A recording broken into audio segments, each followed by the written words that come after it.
Hello friends, स्वागत है हमारे चैनल जीके स्टेशन में। दोस्तों, इस वीडियो में हम एसएससी एमटीएस द्वारा 2023 में पूछे गए संपूर्ण जीके जीएस के क्वेश्चन को करेंगे। तो वीडियो को अंत तक जरूर देखिएगा और वीडियो अच्छा लगा तो वीडियो को लाइक और चैनल को सब्सक्राइब जरूर कीजिएगा। चलिए वीडियो को स्टार्ट करते हैं। तो पहला प्रश्न है, निम्नलिखित में से कौन सा भारत के महान्यायवादी का कर्तव्य है? यानी कि अटॉर्नी जनरल का कर्तव्य क्या है? तो अटॉर्नी जनरल कानूनी मामलों पर भारत सरकार को सलाह दे सकता है। ठीक है। नेक्स्ट प्रश्न, घेंघा रोग में किस ग्रंथि में आकार वृद्धि हो जाने के कारण गले के अगले भाग में सूजन आ जाती है? तो इसका सही उत्तर हो जाएगा ऑप्शन सी, थायराइड ग्रंथि। ठीक है। तीसरा प्रश्न है, निम्नलिखित में से कौन कथक केंद्र के निदेशक थे और जिन्होंने कालश्रम नाम से अपना स्वयं का नृत्य विद्यालय भी शुरू किया था? तो इसका सही उत्तर हो जाएगा ऑप्शन सी, पंडित बिरजू महाराज थे। ठीक है। आगे चलते हैं। तो चौथा प्रश्न है, झारखंड में मवेशियों के सम्मान में डैश दिवाली के तुरंत बाद अमावस्या के अगले दिन मनाया जाता है? यानी कि झारखंड में मवेशियों के सम्मान हेतु दिवाली के तुरंत बाद यानी अमावस्या के अगले दिन कौन सा पर्व मनाया जाता है?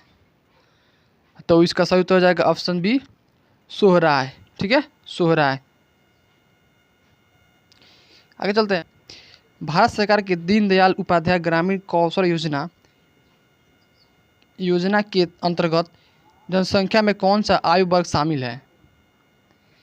यानी कि भारत सरकार द्वारा चलाया गया दीनदयाल उपाध्याय ग्रामीण कौशल योजना के अंतर्गत कितने आयु के वर्ग के लोग शामिल हैं? तो इसका सही उत्तर हो जाएगा ऑप्शन सी, 15 से 35 वर्ष के लोग इसमें शामिल है। ठीक है। आगे चलते हैं। तो छठा प्रश्न है, 2023 का आईपीएल फाइनल मैच निम्नलिखित में से किस शहर में आयोजित किया गया था? तो इसका सही उत्तर हो जाएगा ऑप्शन बी, अहमदाबाद में। ठीक है। आगे चलते हैं। तो सातवां प्रश्न है, भारत में निम्नलिखित में से किस राज्य में गर्मी के मौसम में लू हवा नहीं चलती है? यानी कि भारत के किस राज्य में गर्मी के मौसम में लू हवा नहीं चलती है? तो इसका सही उत्तर हो जाएगा ऑप्शन डी, गोवा में। ठीक है। आठवां प्रश्न है, बजट क्या है? तो बजट राजस्व पर सरकारी व्यय की अधिकता है। ठीक है, राजस्व पर सरकारी व्यय की अधिकता है, इसलिए आपका ऑप्शन सी सही उत्तर हो जाएगा। नौवां प्रश्न है, किस भारतीय संगीतकार ने 1994 में राय कूडर के साथ a meeting by the river के लिए ग्रैमी पुरस्कार जीता था? तो वो थे विश्व मोहन भट्ट। 10वां प्रश्न है, किस नृत्य के ठीक शुरू किए जाने के पहले सेवाकली नामक एक अभ्यास सत्र शुरू किया जाता था जो एक मंदिर के परिसर में किया जाता था? तो इसका सही उत्तर हो जाएगा ऑप्शन डी, कथकली। ठीक है। आगे चलते हैं। 11वां प्रश्न है, यदि एक ईंट पर मीटर तक गति करती है तो किया गया कार्य कितना है? तो किया गया कार्य 35 जूल होगा। ठीक है। आगे चलते हैं। तो 12वां प्रश्न है, राजस्व व्यय क्या है? ठीक है, 12वां प्रश्न है, राजस्व व्यय क्या है? तो राजस्व व्यय दिन प्रतिदिन के सरकारी कार्यों पर व्यय की गई धनराशि है। ठीक है। 13वां प्रश्न है, पवित्र पर्वत कैलाश भारत के किस पड़ोसी देश में स्थित है? तो कैलाश पर्वत चीन में स्थित है। ठीक है। आगे चलते हैं। 14वां प्रश्न है, नौजवान भारत सभा के संस्थापक कौन थे? तो नौजवान भारत सभा के संस्थापक भगत सिंह थे। ठीक है, इसलिए आपका ऑप्शन डी सही हो जाएगा, भगत सिंह। 15वां प्रश्न है, माई स्टोरी किस महिला लेखिका की आत्मकथा है? तो इसका सही उत्तर हो जाएगा ऑप्शन सी, कमला दास की। ठीक है, कमला दास की आत्मकथा माई स्टोरी है। आगे चलते हैं। तो 16वां प्रश्न है, निम्नलिखित में से कौन सा मौलिक कर्तव्य के अंतर्गत नहीं आता है? यानी कि इनमें से कौन मौलिक कर्तव्य के अंतर्गत नहीं आता है? तो हो जाएगा कर का भुगतान करना, तो मौलिक कर्तव्य के अंतर्गत नहीं आता है। ठीक है। आगे चलते हैं। तो 17वां प्रश्न है, भिटारी मंदिर किस राज्य में स्थित है? भिटारी मंदिर किस राज्य में स्थित है? तो इसका सही उत्तर हो जाएगा ऑप्शन सी, उत्तर प्रदेश में। ठीक है। आगे चलते हैं।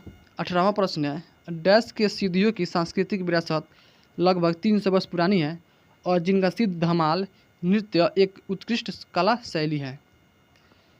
तो इसका सही उत्तर हो जाएगा ऑप्शन ए, गुजरात की। ठीक है। गुजरात की एक नृत्य है सिद्धि धमाल। 19वां प्रश्न है, निम्नलिखित में से किस स्थान पर मानसून के मौसम में दौरान सबसे कम वर्षा होती है? यानी कि बरसात के मौसम में सबसे कम वर्षा होने वाला जगह कौन सा है? तो इसका सही तो हो जाएगा ऑप्शन बी, लेह है। ठीक है, आगे चलते हैं। तो 20वां प्रश्न है, निम्नलिखित में से किस संस्थान ने खेलो इंडिया यूनिवर्सिटी गेम्स के तीसरे संस्करण में अधिकतम पदक जीते हैं? तो अधिकतम पदक जीतने वाले यूनिवर्सिटी है पंजाब यूनिवर्सिटी। ठीक है, आगे चलते हैं। 21वां प्रश्न है, अखिल भारतीय मुस्लिम लीग ने किस वर्ष देश के भीतर उत्तर पश्चिम और पूर्व क्षेत्र में मुसलमानों के लिए स्वतंत्र राज्य की मांग का प्रस्ताव पेश किया था? तो इसका सही तो हो जाएगा ऑप्शन डी, 1940 में मुस्लिम लीग ने अलग अलग राज्य के प्रस्ताव का पेश किया था। निम्नलिखित में से कौन सा उपन्यास मुल्क राज आनंद द्वारा लिखा नहीं है? यानी कि इनमें से कौन मुल्क राज आनंद द्वारा लिखा गया नहीं है? तो कुली नहीं है, आपको private life of the Indian Prince नहीं है, द स्कोड एंड द सिकल नहीं है, तो गाइड इनका उपन्यास है। किनका? तो मूलराज आनंद का। ठीक है, आगे चलते हैं। तो 23वां प्रश्न है, सुमन गिल अपने खेल में रिकॉर्ड बनाने की वजह से चर्चा में थी, वह कौन सा खेल खेलते हैं? तो आप लोग को पता है कि सुमन गिल क्रिकेट खेल के एक बेहतरीन खिलाड़ी है। ठीक है, आगे चलते हैं। तो 24वां प्रश्न है, निम्नलिखित में से कौन सा एक विश्व प्रसिद्ध सितार वादक है? तो विश्व प्रसिद्ध सितार वादक पंडित रविशंकर है। ठीक है, इसलिए आपका ऑप्शन सी सही उत्तर हो जाएगा, पंडित रविशंकर।